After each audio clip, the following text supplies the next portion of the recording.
मेरे प्यारे मित्रों नमस्कार। पिछले क्लास हम लोगों ने चॉइस ऑफ रेफ्रिजरेंट के बारे में पढ़ा था।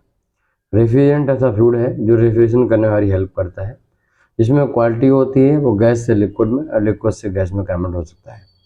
अगर हम उसको कंडेंसर में ले आते हैं तो वो गैस से लिक्विड में, और अगर एवापोरेटर में ले आते हैं तो लिक्विड से गैस में कन्वर्ट हो सकता है।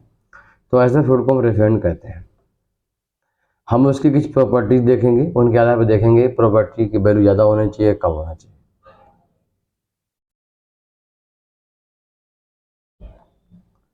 मैंने आपको बताया था कि मार्केट में बहुत सारे रेफ्रिजरेंट हैं जो यूज होते हैं। इन सभी जो रेफ्रिजरेंट हैं उनमें से ज़्यादातर रेफ्रिजरेंट जो थे वो हाइड्रोजनेटेड हाइड्रोकार्बन थे। आपने देखा था या तो वो पार्सली हाइड्रोजनेटेड कार्बन है, जैसे मतलब इसमें हाइड्रोजन अवेलेबल था, और या फिर वो फुल्ली हाइड्रोजनेटेड कार्बन है, CFC का क्लोरोफ्लोरोकार्बन टाइप के थे, जो मैंने आपको बताया। मैंने आपको बताया कि जो हमारे जो फुल्ली हैं वो काफ़ी ज़्यादा खतरनाक होते हैं किसी भी ओजोन लेयर डिप्लेशन के लिए, और जो इंफ्रारेड हैं उनको वापस जाने नहीं देते हैं। इन दोनों के लिए वो हैं, तो हमने उनको चाहा कि यूज कम से कम करें। बाद में मॉन्ट्रियल प्रोटोकॉल 1987 के थ्रू उनको रिप्लेस कर दिया गया। आपने देखा कि हमने R134 को यूज करना शुरू किया, और जो कि काफ़ी ज़्यादा हेल्पफुल था। जो CFC है उनके मुकाबले में 5% अप्रॉक्स 0% ही उनमें एफिशिएंसी थी जो वो डिप्लेशन कर सकें ओजोन लेयर का। मतलब वो नॉर्मली हम उनको यूज करते हैं। आज के टाइम में फ्रीऑन 12 इसका यूज हम ज़्यादा करते हैं। आज के टाइम में हम यूज करते हैं फ्रीऑन 12 का, और R134A का। ठीक, जो अपना फ्रीऑन है, फ्रीऑन फ्रीऑन का फॉर्मूला होता है CCl2 और F2, डाई डाईफ्लोरो मेथेन। ठीक, R134 है, वो आपको मैंने बताया था कि R134 है मतलब C2 बनेगा। हम इसमें से 3 में से 1 निकालेंगे, 2 बचेगा, मतलब उतने हम फ्लोरीन लेंगे, उतने हम क्या लेंगे, फ्लोरीन लेंगे, मतलब उतने हाइड्रोजन लेंगे। फिर 4 जो है बाद वाला कितना है, इतने फ्लोरीन लेंगे, हम उतने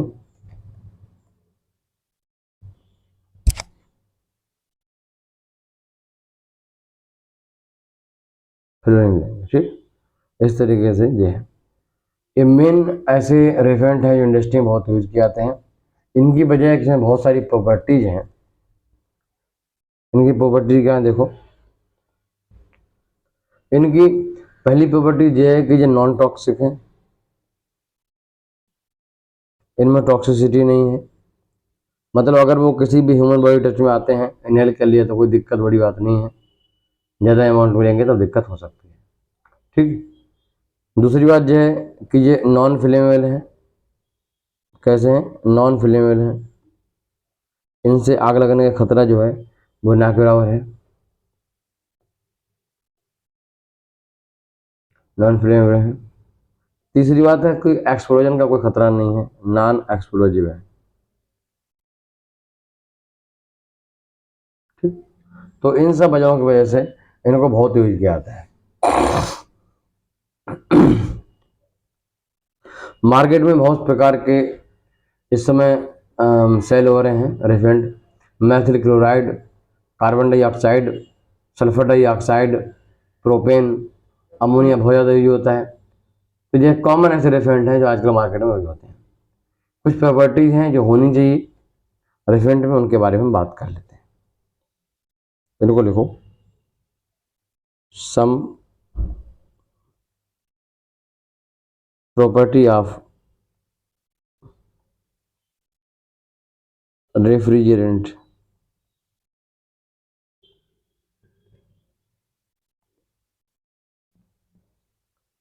सबसे पहली प्रॉपर्टी है इनका बॉइलिंग पॉइंट।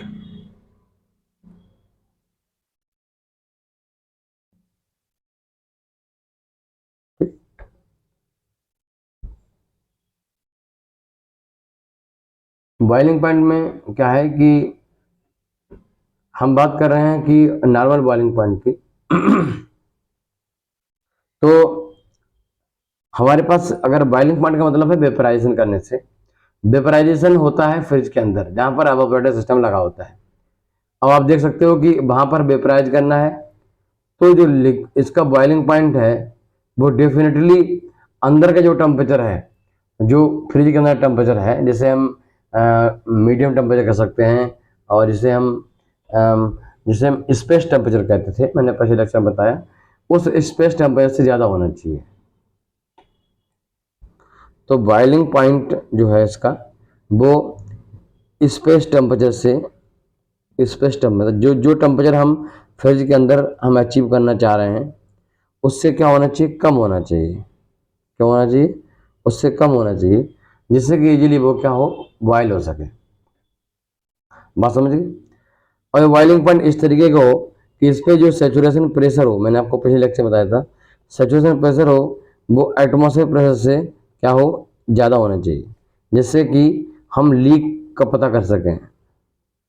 वो बेसिकली अंदर का प्रेशर ज़्यादा होगा तो उससे क्या होगा, फिर हमारा जो बाहर की गैस है वो अंदर पाइप में एंट्री नहीं कर पाएंगी, तो लीकेज का चांस हमारा मिनिमाइज हो जाएगा। बात समझ गए। अगर अंदर का प्रेशर, कोई पाइप है यहाँ पर होल हो गया है, अंदर का प्रेशर कम है और बाहर हवा का प्रेशर ज़्यादा है, तो एयर इसके अंदर घुस जाएगी, तो हमारा ये पूरा सिस्टम जो है डिस्टर्ब हो जाएगा। हमें किसी भी प्रकार से इंश्योर करना है कि अगर कोई हमारा रिफाइंड फ्लो हो रहा है किसी ट्यूब में, आपने फ्रीजर में देखा होगा, रेफ्रिजरेटर में देखा होगा, रेफ्रिजरेटर आप घर पे हैं तो वहाँ पर देखा होगा, एक ट्यूब होती है जिसका कंडेंसर वाला पार्ट फ्रीजर के बाहर होता है, आपने देखा होगा इस तरीके से। ये सिस्टम होता है, ये बाहर एक कॉइल लगी होती है, वो कंडेंसर होता है, और अंदर जो होता है रेफ्रिजरेंट, ऊपर फ्रीजर में और नीचे सेक्शन में ऐसे कॉइल लगी होती है, वो एज ए एवापोरेटर काम करता है। ठीक। और तो नीचे सेक्शन होता है उसमें कंप्रेसर रखा होता है, और कंप्रेसर के बाद एक जो है प्लग रखा होता है, फिल्टर सिस्टम लगा रहता है। तो इसमें बेसिकली हमारा जो कॉइल है उस कॉइल में प्रेशर ज़्यादा होना चाहिए, सैचुरेशन प्रेशर जो है वो ज़्यादा होना चाहिए, जैसे कि बाहर की एयर, और एयर में स्पेशली होता है मॉइस्चर, वाटर कंटेंट, जब वो क्या होता है इसके अंदर एंट्री करता है तो हमारा रिफाइंड जो होता है वो स्लो हो जाता है, डेड हो जाता है, क्योंकि फिर हमारे पास पानी बचेगा। फिर पानी उतना अच्छा काम नहीं करता, पानी को भी एज ए रिफाइंड यूज करते हैं बट बहुत ही कम जगहों पर। वो एक अलग टॉपिक है पूरा, उसके बीटेक की ब्रांच ही अलग है रेफरेंस में, है ना। तो अपने खाली इतने मतलब रखना है।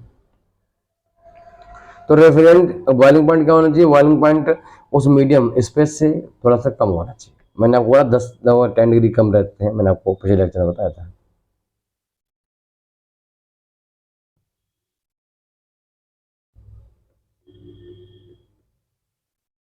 दूसरा पॉइंट है फ्रीजिंग पॉइंट। फ्रीजिंग पॉइंट क्या होना चाहिए, अगर फ्रीजिंग पॉइंट थोड़ा ज़्यादा हुआ, मान लो एटमॉस्फेयर प्रेशर के बराबर हुआ, या फिर स्पेस में जो वो जो अपना स्पेस टेम्परेचर है उसके बराबर हुआ, या फिर फ्रीजिंग पॉइंट उसके बॉइलिंग पॉइंट बराबर हुआ, जो जो टेम्परेचर अवेलेबल है। देखो हमारे पास मान लो ये कंप्रेसर है, कंप्रेसर से फिल्टर है, फिल्टर से एक क्या बोलते हैं इसको, कंडेंसर है, कंडेंसर से ऑपरेटर है। इनमें कहीं भी कोई टेम्परेचर है, फॉर एग्जांपल कहीं पर टेम्परेचर 20 है, 30 है, 40 है, सब है, तो इन सब टेम्परेचर के बराबर अगर हमने उसका फ्रीजिंग पॉइंट सिलेक्ट किया तो मेरे प्यारे वो यहाँ यहाँ कहीं ना कहीं पर जम जाएगा, फ्रीज हो जाएगा, फिर सिस्टम ब्लॉक हो जाएगा, काम करना बंद कर देगा। तो हमें चाहिए कि फ्रीजिंग पॉइंट उसका कम होना चाहिए। फ्रीजिंग पॉइंट क्या होना चाहिए, कम होना चाहिए, उससे कम टेम्परेचर लूप में कहीं जाएगा नहीं, और जिससे क्या होगा, हमारा जो रेफ्रिजरेंट है उसके फ्रीज होने के चांस जीरो हो जाएंगे। समझे। तो हमें जो फ्रीजिंग पॉइंट लेना है वो क्या करना है, below than any temperature in the loop.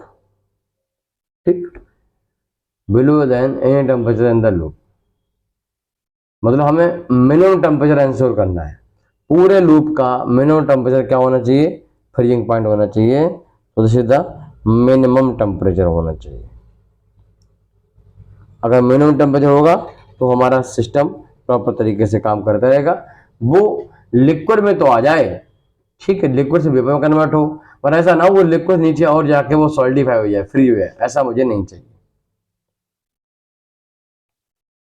चलिए तीसरा पॉइंट लिखिए,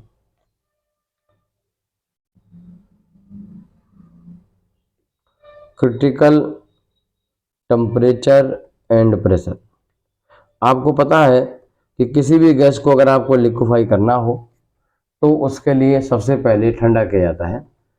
ठंडा करते हैं क्रिटिकल टेम्परेचर तक, अगर क्रिटिकल टेम्परेचर अचीव कर लिया है तब हम प्रेशर लगा सकते हैं और फिर गैस गैस जो है लिक्विड में कन्वर्ट हो सकती है। बट अगर हम ठंडा नहीं किया, आप कह रहे हो सर हम प्रेशर लगा के भी जो उसको लिक्विड में कन्वर्ट कर सकते हैं, कर सकते हो, पर गैस के साथ ऐसा नहीं कर सकते। गैस को अगर आप लिक्विफाई करना है तो सबसे पहले आपको क्रिटिकल टेम्परेचर लाना पड़ेगा।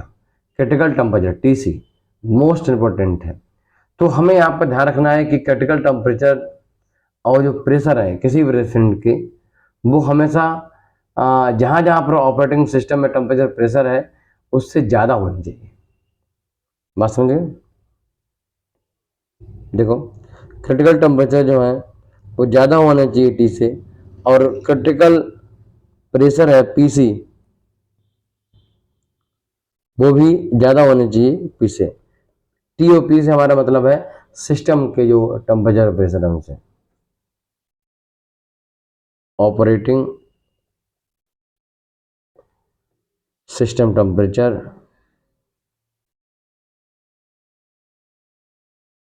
और ऑपरेटिंग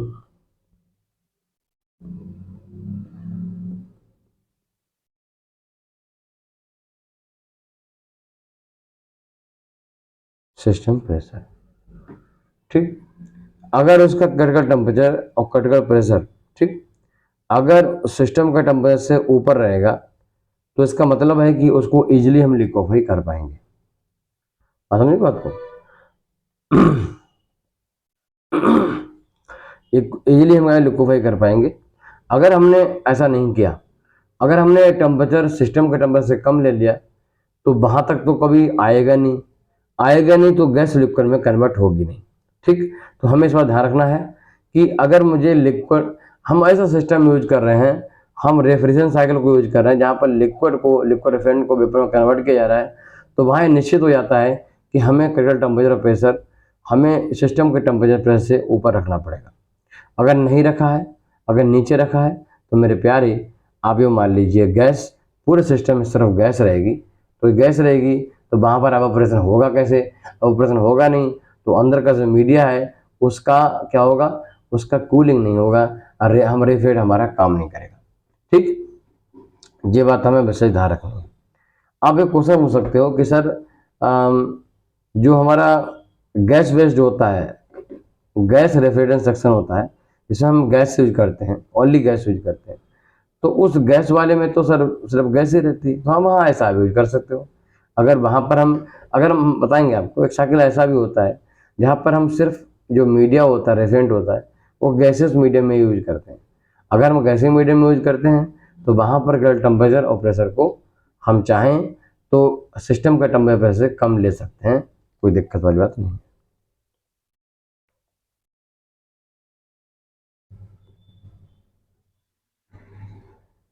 अगला पॉइंट लिखिए, कंडेंसर एंड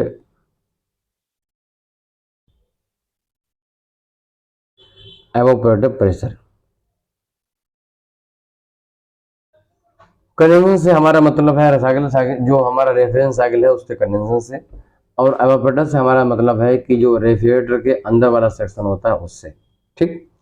तो यहाँ पर हमें ध्यान देना है, जैसे ही हम इसके बारे में बात करते हैं तुरंत आपके दिमाग में क्लिक करनी चाहिए कि हम बात कर रहे हैं सीधे सीधे, और ओनली फोकस करना है आपको रेफरेंस सेक्शन के ऊपर, उनकी बाहरी कॉइल यानी कंडेंसर के ऊपर, उनके अंदर की कॉइलिंग मतलब एवापोरेटर के ऊपर, आपको जो माइंड में होना चाहिए। तो कंडेंसर का जो प्रेशर है वो बहुत ज़्यादा नहीं होना चाहिए, कंडेंसर का कंडेंसर प्रेशर बहुत ज़्यादा नहीं होना चाहिए।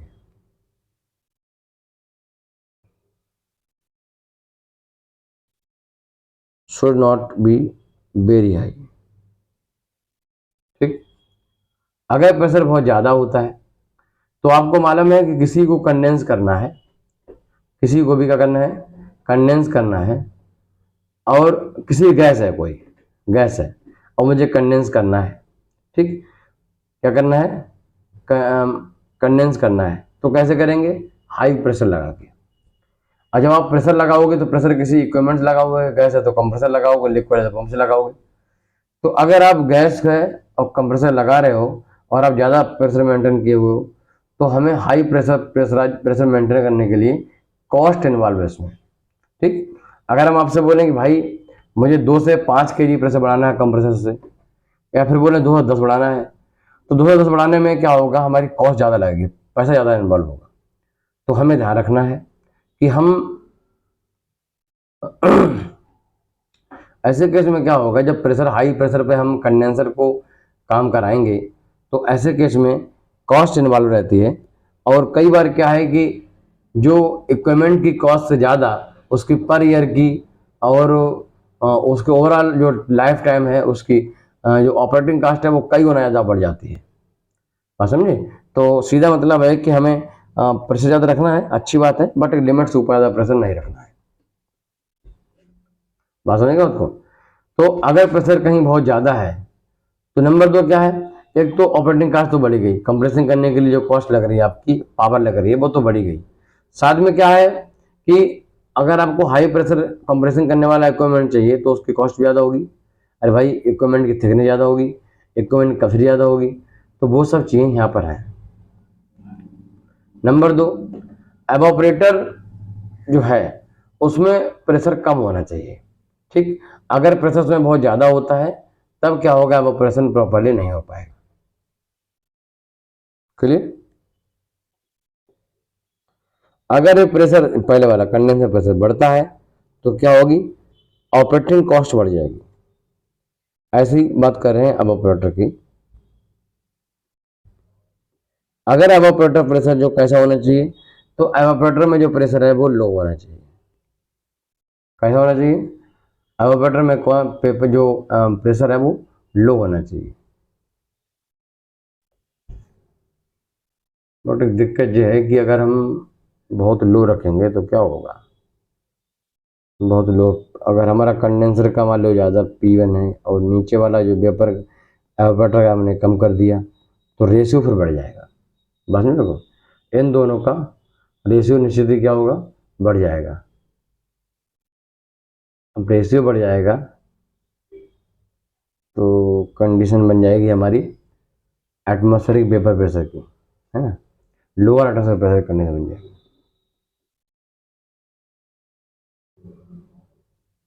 तो फिर इसमें अगर हमने वेपर से हमने कंप्रेसर से इतना बढ़ा दिया, इतना कंप्रेस करेंगे तो कोई भी ट्यूब्स वगैरह हैं वो लीक हो सकते हैं। अब ट्यूब अगर लीक होंगी तो फिर दिक्कत है ना। तो लो होना चाहिए, ठीक है, लो बट नॉट मच, ज़्यादा लो नहीं होना चाहिए, समझे। अदरवाइज क्या होगा, इफ वेरी लो ट्यूब में भी लीक। ठीक। ट्यूब जो लीक हो सकती है। हमने सीखा कि कंडेंसर का जो प्रेशर है बहुत ज़्यादा नहीं होना चाहिए और एवापोरेटर में प्रेशर बहुत ज़्यादा कम नहीं होना चाहिए।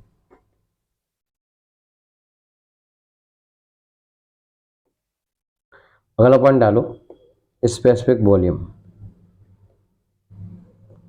स्पेसिफिक वॉल्यूम मैंने आपको एफएम में पढ़ाया था कि अगर हम 1 kg यूनिट अमाउंट ले लेते हैं किसी भी गैस का तो उसका वॉल्यूम जो होता है वो स्पेसिफिक वॉल्यूम कहलाता है। और किसी भी जो स्पेसिफिक वॉल्यूम कहलाता है, ठीक है।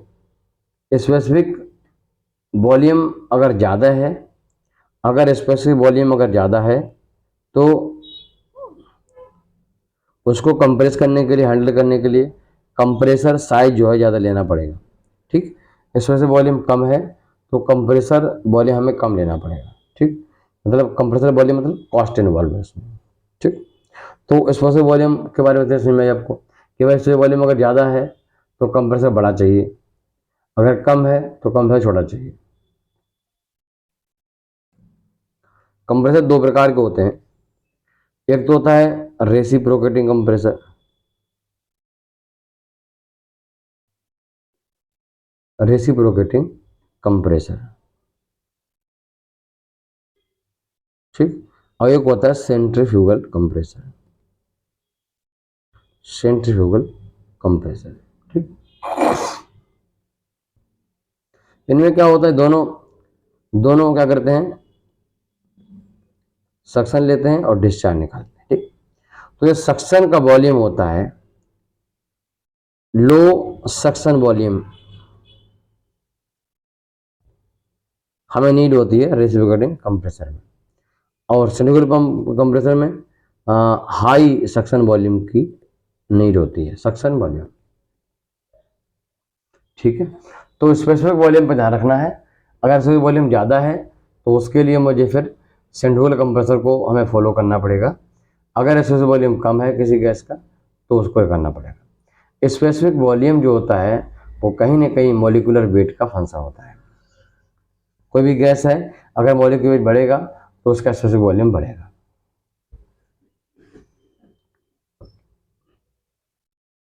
कोई भी गैस है उसको हमें ऑपरेट करना है, तो अगर हम सेम टेम्परेचर पे ऑपरेट करते हैं, लिक्विड से गैस में कन्वर्ट करते हैं या फिर गैस से लिक्विड में कन्वर्ट करते हैं, तो उसमें एक हीट इन्वॉल्व है जिसे बोलते हैं लेटेंट हीट।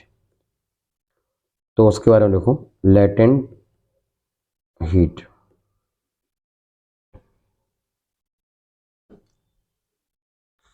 अब इसमें क्या है कि आपको मालूम है कि हम कहाँ पर एवापोरेट कर रहे होते हैं, हमारा जो फ्रिज अंदर है उसमें लगा होता है एवापोरेशन सेक्शन, वहाँ पर एवापोरेट कर रहे होते हैं। अगर मुझे एवापोरेट करना है, अगर मुझे एवापोरेट करना है तो मुझे हीट देनी पड़ेगी जो अंदर का स्पेस है रेफ्रिजरेंट का, वहाँ से। अगर हाई है लेटेंट हीट, इसका मतलब वो हाई हीट लेगा तब क्या करेगा, अपने को एवापोरेट करेगा। अगर हमने लो वाला ले लिया, लेटेंट हीट इसकी लो है, तो वो थोड़ी सी हीट लेगा और वेपराइज हो जाएगा, काम अगला स्टेप पे आ जाएगा। तो हमारे अंदर का जो स्पेस है बहुत कूल नहीं हो पाएगा, मेरा फोकस क्या है उसको कूल करने का। तो हमारा जो है कि जो लेटेंट हीट है वो अधिकतम होना चाहिए, लेटेंट हीट क्या होना चाहिए, हाई होना चाहिए। लेटेंट हीट जो है, लेटेंट हीट ऑफ वेपराइजेशन है रेफ्रिजरेंट की, वो क्या होना चाहिए, हाई होना चाहिए, जिससे कि बहुत हाई इफेक्ट ऑफ कूलिंग पड़ेगा किस पे, जो अंदर का स्पेस है उस पर, ठीक। साथ में हमें जो रेफ्रिजरेंट है उसका कम अमाउंट हमें हैंडल करना पड़ेगा। मान लो हमने कहा 40 हमें जूल एनर्जी लेनी है, तो एक का है 20 और एक का है 40, तो 40 जिसका है मालूम पड़ेगा वो 1 kg में ही उतनी हीट ले लेगा, और 20 इसका है उसको 40 लेने के लिए 2 kg हीट लेना पड़ेगा। तो अगर मैं इसको सिलेक्ट करता हूँ हाई वाले को, तो 1 kg अमाउंट ही इतनी हीट लेने के लिए सफिशिएंट है। इसका मतलब क्या है कि हमारी कॉइल में कम अमाउंट फ्लो होगा। अगर हम वही ये वाला सिलेक्ट करते हैं तो 40 जूल एनर्जी तो नहीं ले लेता, बट उसके लिए हमें 2 किलो माल डालना पड़ता, मतलब हमें एक्स्ट्रा कॉस्ट इन्वॉल्व करनी पड़ती। जो हमारा रेफरेंट होता है, चाहे फ्रीऑन 12 ले लीजिए, चाहे R134A ले लीजिए, ये काफ़ी महंगे महंगे आइटम हैं। अभी आप देखोगे तो इनकी कास्ट के बारे में,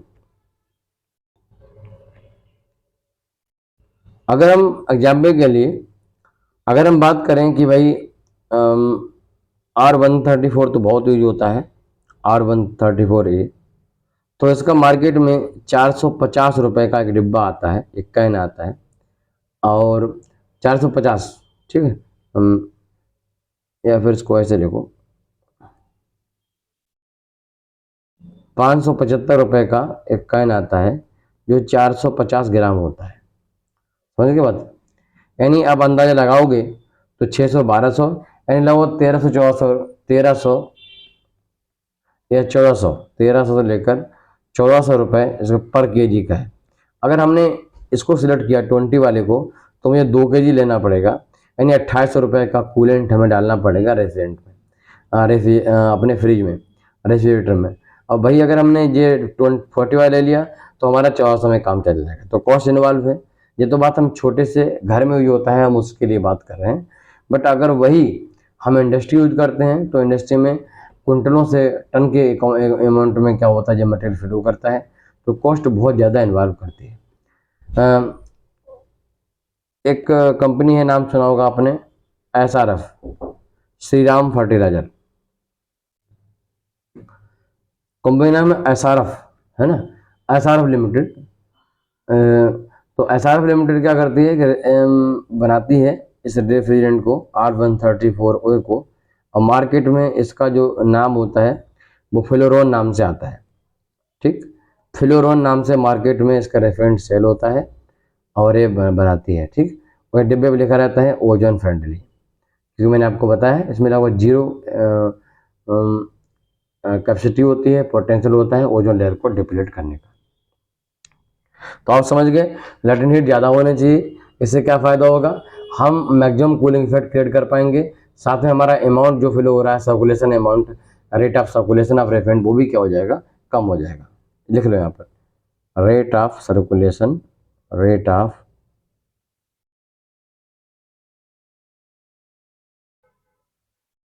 सर्कुलेशन ऑफ रेफ्रिजरेंट,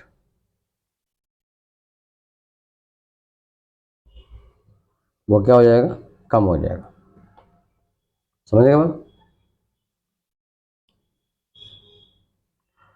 अब बात आती है स्पेसिफिक हीट ऑफ लिक्विड की।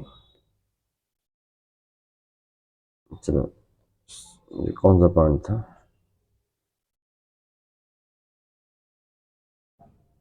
छठा पॉइंट था।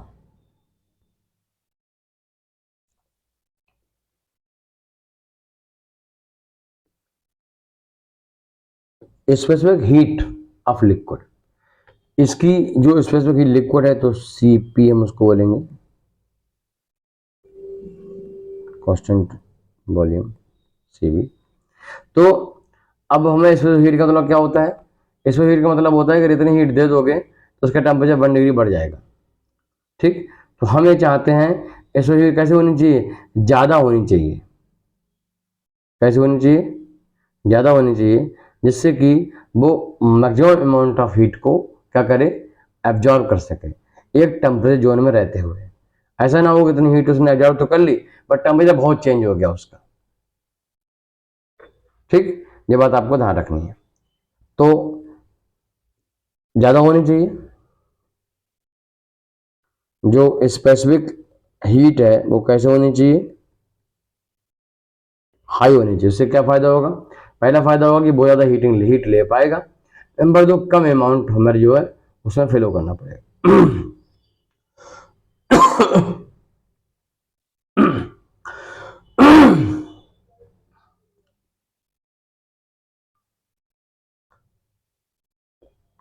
अगला पॉइंट लिख,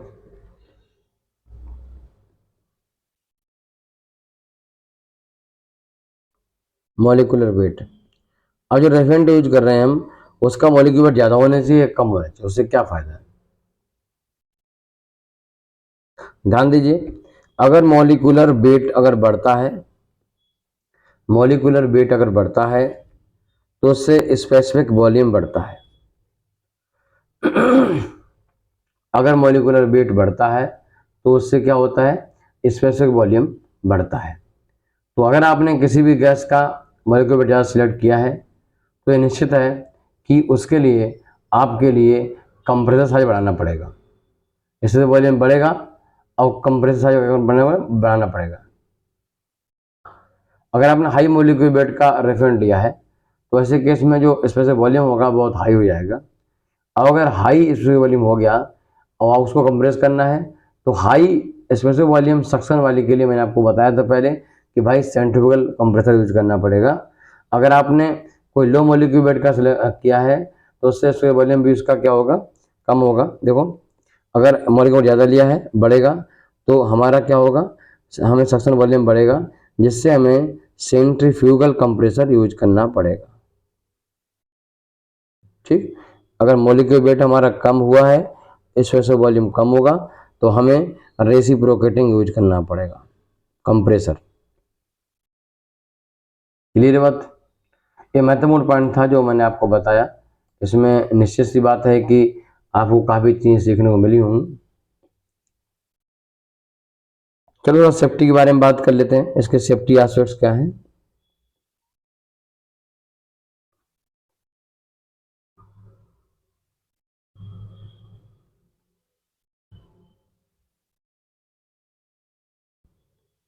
सेफ्टी पर्सपेक्ट या फिर सेफ्टी एस्पेक्ट,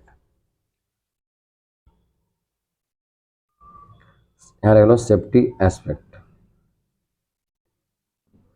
तो पहली बात तो यह है कि कौन कौन से प्रॉपर्टीज में होनी चाहिए सेफ्टी के पॉइंट ऑफ व्यू से। तो पहली प्रॉपर्टी ये है कि सबसे ज़्यादा प्रॉपर्टी को हम इसमें कई तरीकों से बांट सकते हैं। रेफेंट हमारा कई प्रकार से हो सकता है।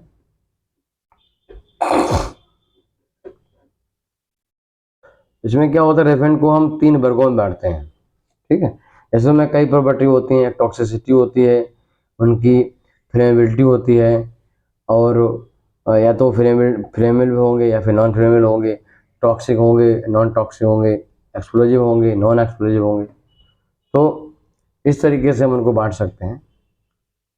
इन प्रॉपर्टी या 3 प्रॉपर्टी हैं, एक फ्लेमेबिलिटी और टॉक्सिसिटी और एक्सप्लोजिबिलिटी। ठीक, एक्सप्लोसिव है या नहीं है मतलब आग लगती है तो विस्फोट होगा या नहीं होगा। तो इनका 3 वर्गों में इनको बांटा गया है।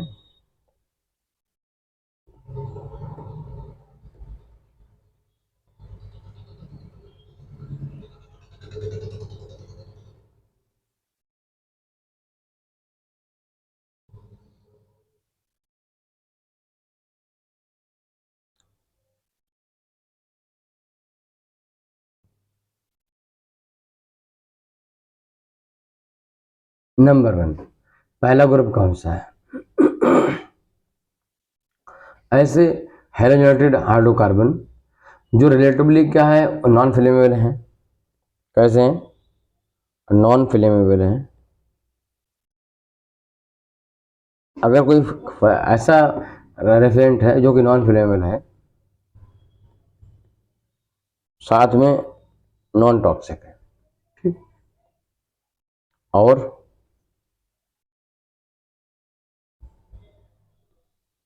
नॉन एक्सप्लोजिव है, ठीक, non flammable, non toxic, non explosive, अगर तीनों प्रॉपर्टी उसके अंदर है तो हम उसको ग्रुप 1 टाइप का रेफरेंट बोलते हैं। अगर हमसे कोई बोले भाई ग्रुप 1 टाइप का रेफरेंट हमें सेलेक्ट करना है, तो हम उसके बारे में बात करेंगे। जैसे था ग्रुप 1, जो R134 वगैरह है वो उसमें आते हैं।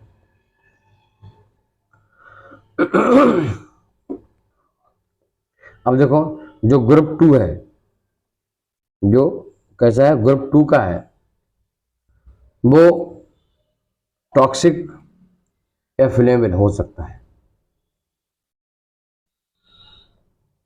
टॉक्सिक,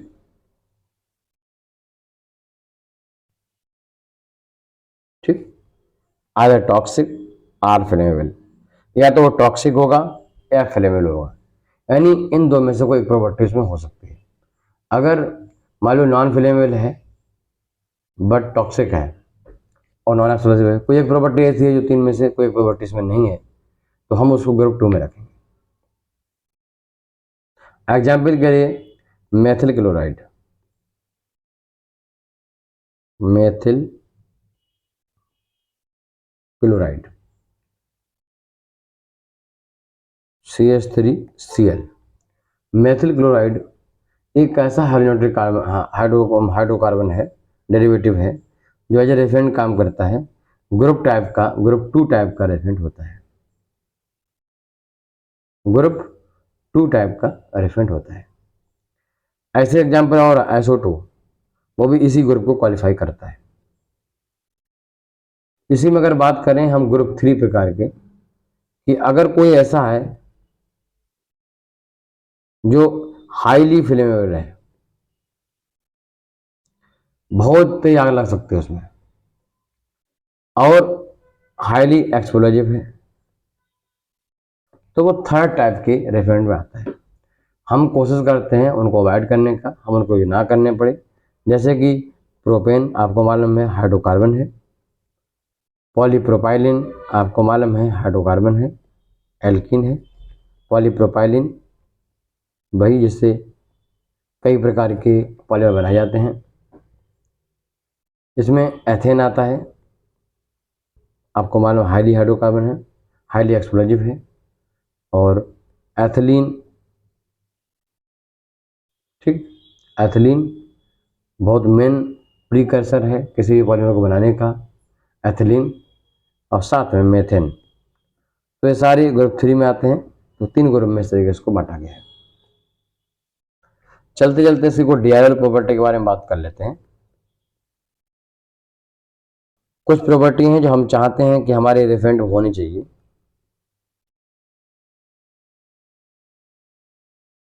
ठीक देखो क्या होता है, जैसे आपके घरों में यूज होने वाला फ्रिज है या फिर इंडस्ट्री में जहाँ पर कोल्ड स्टोरेज है, वहाँ पर हम कहीं भी कूलिंग फिट करते हैं। तो एक बार जो मार्केट से गैस फिलअप करवा लेते हैं वो 2 साल 3 साल 10 साल 20 साल चलती है। 20 साल थोड़ा ज़्यादा टाइम हो गया तो मान लो कि 10 साल चलती है। तो अगर इतनी बार हम उसको कंप्रेस करेंगे, कंडेंस करेंगे, एवापोरेट करेंगे, कंडेंस करेंगे, एवापोरेट करेंगे, तो हो सकता है कि उसमें कुछ प्रॉपर्टी चेंज हो जाए। जैसे उसका सीपी, इसमें तो हीट चेंज हो जाए। ठीक, जैसे कि वो लिक्विड में से वेपर में कन्वर्ट हो, वेपर से लिक्विड में कन्वर्ट हो ही ना पाए, अरे मान लो उसकी लेटेंट हीट चेंज हो गई ऐसा करते करते, या उसमें कुछ इम्प्योरिटी एडेड हो गई यानी कि उसकी प्रॉपर्टी चेंज हो गई। तो हम ये चाहते हैं कि लंबे समय तक यूज करने की वजह से उसमें प्रॉब्लम नहीं आए। ठीक, मतलब उसको केमिकली चेंज ना हो, जिसे बोलते हैं केमिकली स्टेबिलिटी होनी चाहिए उसके अंदर, केमिकली स्टेबिलिटी मांगता है, ये होना ही चाहिए। ये बहुत ही महत्वपूर्ण प्रॉपर्टी है, बहुत ही महत्वपूर्ण क्राइटेरिया है जिससे हम सिलेक्शन जब करते हैं रेफेंड का तो ध्यान रखते हैं। ठीक, नंबर 2, कोरोजिव नहीं होना चाहिए। मैंने बोला कि भैया बहुत लंबे समय यूज करते हैं, कोरोजिव होगा तो हमें पाइप खराब होते रहेंगे, चेंज करना पड़ेगा। अगर नहीं चेंज करेंगे, हम पाइप ऊपर एफआरपी करेंगे, उसकी भी कॉस्ट इन्वॉल्व होगी, हम अगर पेंटिंग करेंगे कॉस्ट इन्वॉल्व होगी। तो कोरोजिव नहीं होना चाहिए, हम ये कोशिश करेंगे। नंबर 3, अगर लिक्विड हैंडल अगर हम एज लिक्विड हैंडल करेंगे तो हमें पंप चाहिए। पंप के लिए ध्यान रखेंगे कि विस्कोसिटी लो होनी चाहिए। अगर उसकी विस्कोसिटी जो है बहुत हाई होती है तो पंप में कॉस्ट क्या होगी, बढ़ जाएगी। इस बात का हमें विशेष ध्यान रखना है। इन्हीं से सब पे क्वेश्चन बनते हैं आयुषल में, जो मैं आपको बोलता हूँ भैया कि आपको आपने तो अभिज्ञता होगा, आजकल क्वेश्चन अभिज्ञता से नहीं आते हैं, आपको चीजें समझ आनी चाहिए तभी आप उनको अटेंड कर पाएंगे।